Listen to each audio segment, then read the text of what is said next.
Ikindi kintu cyiza kuri aba bantu bashyukwa vuba nabo ntago bagora mu gutegura ibi bitsina by'abagore navuze bitatu bitandukanye.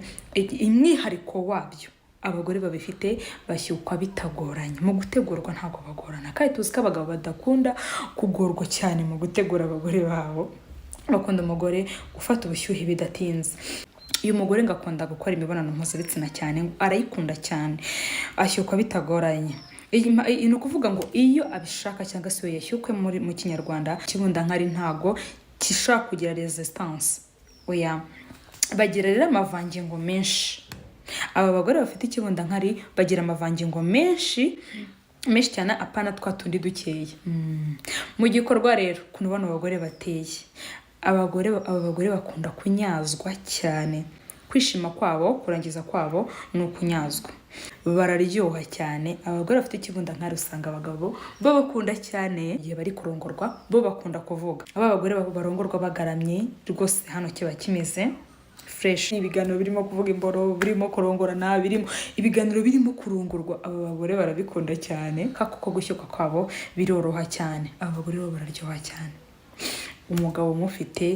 Hello friends and family, welcome back kuri YouTube channel yacu Baho Family TV. Uyu munsi rero tugiye kurebera hamwe amoko yabyo.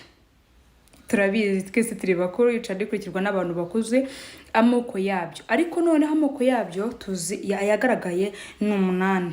Muri ayo 8 rero uyu munsi tugiye kurebera hamwe atatu. Ngatatu yo muri byo ngo aryoha cyane kurusha ibindi. Hanyuma rero habaho ni byinshi, habamo ngo kinjuma, habamo ukaba, ni byinshi. Hagaragara amoko 8 ndetse abayavuga baravuga bakanasesengura bakavuga n'ababifite uko baba bameze, imiterere y'abagore uko baba bameze, abateye gutya bakabivuga birahari. Ariko igihe uyu munsi ndarebye kuri bitatu biryoha cyane, abagabo bakunda cyane kurusha ibindi. Rero ni ibitsina by'abagore. Yego, ibitsina by'abagore. Icyambere rero kiryoha cyane, abagabo baragikunda cyane kurusha baragikunda cyane kurusha ibindi bitewe n'imiterere yacyo. Icyambere rero bakunda icyitwa ikibundankari. Ikibundankari rero kiri inyuma, kiba kigaragara hano inyuma cyane. Hanyuma rero ngo gifite mu kinyarwanda bavuga ngo gifite ipfupfu sinzi nimba murizi, ngewe ndarizi. Hanyuma ngo gifite ipfupfu hano hejuru, kiba kigaragara nyine kirabyimbye imbere. Umugore yagifite yambaye ipantaro urakibona kiragaragara cyane inyuma y'umuntu. Iyo umugore ayambaye umwenda wose yambaye kita kigaragara. Ni ikibundankari ngo kiraryoha cyane. Rero tukanavuga umugore ugifite ukuntu aba ameze, ntabwo mvuga imiterere yacyo iye uko abateye, ahubwo ndavuga ngo ukuntu mu mibonano ukuntu abateye cyangwa se mu gutegurwa. Uyu mugore ngakunda gukora imibonano mpuzabitsina cyane, arayikunda cyane, ashyukwa bitagoranye. Ni ukuvuga ngo iyo abishaka cyangwa se yashyukwe mu kinyarwanda akunda kunyara, kujya kunyara donc uko abishatse. Hano hasi yumva hajemo utuntu, araribwa akamera nk'ushatse kujya kunyara, akagenda akanyara udukari dukeya cyane, bitagaragara ari uko ashaka kunyara ahubwo nyine ariko niko ateye. Ikindi kintu rero hanyuma ashobora uyu mugore yuri kumutegura, mu gihe cyo kumutegura ashobora no kwinyarira. Ni wa muntu nyine hano hasi cyangwa se hasi ikibundankari ntago kishaka kugira resistance. Oya, bagira rero amavangingo menshi. Aba bagore bafite ikibundankari bagira amavangingo menshi cyane, apana twa tundi dukeya. Mu gikorwa rero kunubona abagore bateye, aba bagore bakunda kunyazwa cyane. Kwishima kwabo, kurangiza kwabo ni ukunyazwa. Rero nkuko tubivuga, Imana ntabwo yaturemye kimwe. Imana ntiyaturemye kimwe. Imana ntabwo yaduhaye ibintu byose ngo bibe bisa. Hari impamvu ndi inzobe ukaba uri igikara, hari impamvu ndi igikara ukaba inzobe, hari impamvu ufite amaso mato nkagira amaso manini, ukagira intoki ndende nkagira ngufiya, cyangwa se ukaba muremure nkaba mugufiya. Niyo mpamvu n'abantu usanga badateye kimwe ku bitsina byabo. Ariyo mpamvu usanga umuntu akagira imboro ngufi, undi akagira imboro ndende, undi akagira inanutse, undi akagira ibyibushye.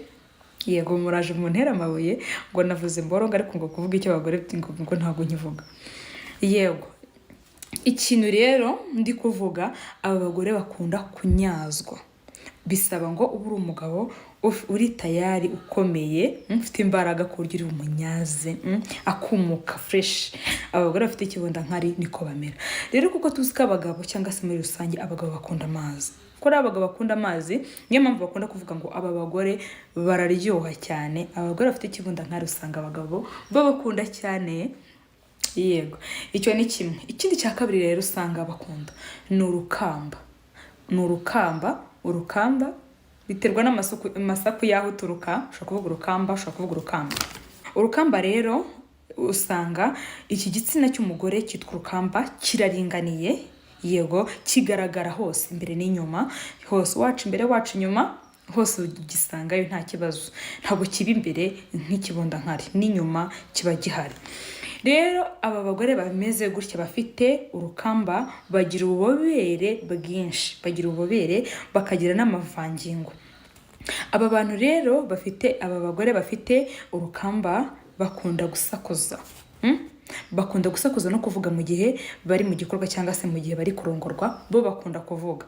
Niyo mpamvu rero usanga abagabo babakunda, kubera yuko bobo ntago bakunda kumera nk'ibiti. Yego, usanga bakunda gusakuza muri iki gikorwa. Niba rero udakunda gusakuza cyangwa se ufite umuntu usakuza, hari igihe biterwa n'imiterere cyangwa se n'ibyo yize cyangwa niba ariko yiyumva, ariko usanga ibintu ntabwo biba ari 100%, ariko aba bagore bafite urukamba bakunda kuvuga. Impamvu rero aba bagabo babakunda bano bagore, icyambere cyo nuko bavuga, ntago bamera nk'igiti. Icya kabiri nuko bagira ububobere. Kandi abagabo barabukunda ububobere, bakagira n'amavangingo. Atari menshi cyane bikabije nk'ikibunda nkari, oya, ahubwo babagira amavangingo aringaniye ndetse bakagira n'ububobere bwinshi. Nta kibazo baba bafite, aba bagore baba baryoshye cyane. Niyo mpamvu bavuga ngo urukamba, abagabo iki gitsina cy'umugore cyitwa urukamba usanga abagabo bagikunda cyane.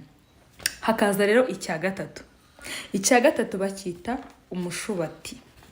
Igitsina cy'umugore cyitwa umushubati nacyo kiraryoha cyane, abagabo baragikunda. Ukuntu giteye rero, ngo giteye nk'ipapayi.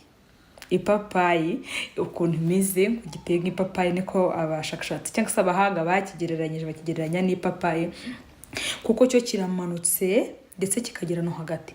Aba bagore barongorwa bagaramye rwose, hano kiba kimeze fresh, kiba gihari, kiba kirimo hagati.